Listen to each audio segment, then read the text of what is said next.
दोस्तों अब रीट पात्रता परीक्षा में नॉर्मलाइजेशन हो सकता है। देखो दोस्तों, बोर्ड ने स्पष्ट कर दिया है कि अब आपकी रीट पात्रता परीक्षा है वो 3 पारियों में होगी। तो सबसे पहले साथियों अपन यहाँ बात करेंगे क्या नॉर्मलाइजेशन होने की कितनी संभावना है।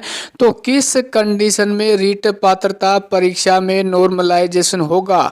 और साथियों नॉर्मलाइजेशन होगा तो ये मान के चलना कि साथियों हरदम मैं एक ही बात कहता हूं कि नॉर्मलाइजेशन एक लॉटरी की तरह होता है, जिसमें हो सकता है मेहनत करने वाले स्टूडेंट की पात्रता क्लियर नहीं हो और हो सकता है ऐसे स्टूडेंट की वहां पात्रता क्लियर हो जाए जिसने तुक्के मार के अपनी ओएमआर सीट को फिल किया हो। देखो इसमें क्या है, नॉर्मलाइजेशन है वो उसी कंडीशन में होगा जब इनमें तीनों शिफ्ट का पेपर है वो डिफरेंस रहेगा।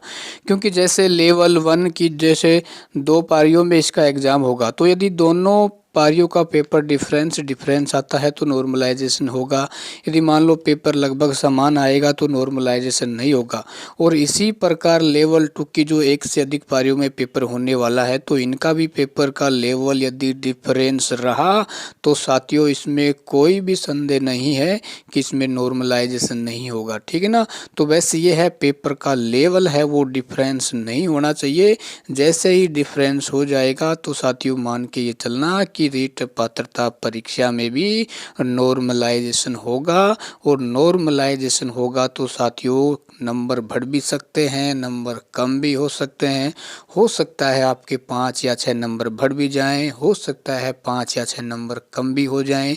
और आप ये मान सकते हो जिसकी रीट पात्रता परीक्षा के पास मार्किंग नंबर आ रहे हैं उसके यदि 1 नंबर भी कम हो गया तो किस प्रकार से साथियों काफ़ी संख्या में स्टूडेंट हैं वो नॉर्मलाइजेशन के कारण बाहर हो सकते हैं ना।